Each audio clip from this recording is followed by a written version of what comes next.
স্বাধীন বাংলাদেশ থেকে বলছি। দেশ এবং জনগণকে স্বাধীন করতে গিয়ে চোখে মুখে বুকে গুলি আলিঙ্গন করা আবু সাইদ কিংবা মুগ্ধের মতন হাজারো ছাত্র ছাত্রী তরুণ তরুণীকে প্রাণ বিসর্জন দিতে হয়েছে। আহত হয়েছেন অসংখ্য অগণিত মানুষ। এর ভিতরে ছাত্র ছাত্রী রয়েছেন, এর ভিতরে রয়েছেন সাধারণ মানুষ, গৃহিণী, এর ভিতরে রয়েছেন রাজনৈতিক নেতা কর্মী বৃন্দ।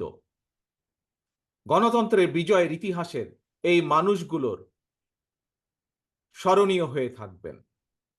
ছাত্র জনতার এই বিপ্লবে দেশের সকল শ্রেণী পেশার মানুষ সেদিন রাজপথে নেমে এসেছিলেন।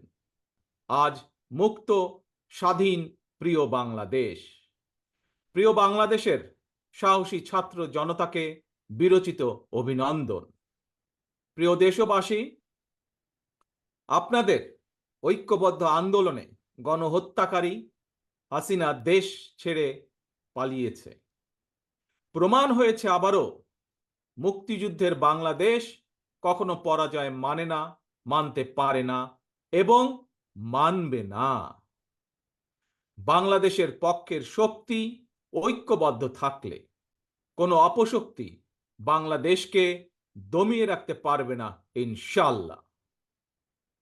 1971 এর মুক্তিযুদ্ধ আর 2024-এর মুক্তিযুদ্ধ, উভয় মুক্তিযুদ্ধেই জনগণের বার্তা একটি। কি সেটি? সেই বার্তা হলো শর্ত দিয়ে স্বাধীনতা হয় না। স্বাধীনতা প্রিয় জনগণ স্বাধীনতা অর্জন কিংবা স্বাধীনতা রক্ষায় কোনো শর্ত মানে না, মানতে রাজি না।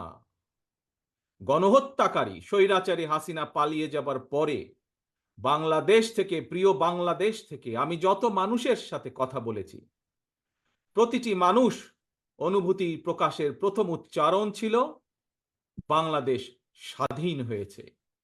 গণতন্ত্রের পক্ষের রাজনৈতিক দলের নেতাকর্মীদের পাশাপাশি একজন মা যেমন তার সন্তানকে কোলে নিয়ে সেদিন রাজপথে সামিল হয়েছিলেন, একইভাবে শিক্ষক, সাংবাদিক, বুদ্ধিজীবী, সাংস্কৃতিক কর্মী, শ্রমিক সহ সকল শ্রেণী পেশার মানুষ সেদিন রাজপথে নেমে এসেছিলেন। 52, 71 কিংবা 90-এর মতন দেশের ছাত্র সমাজ বিজয়ের নতুন আরেকটি অমর ইতিহাস রচনা করেছেন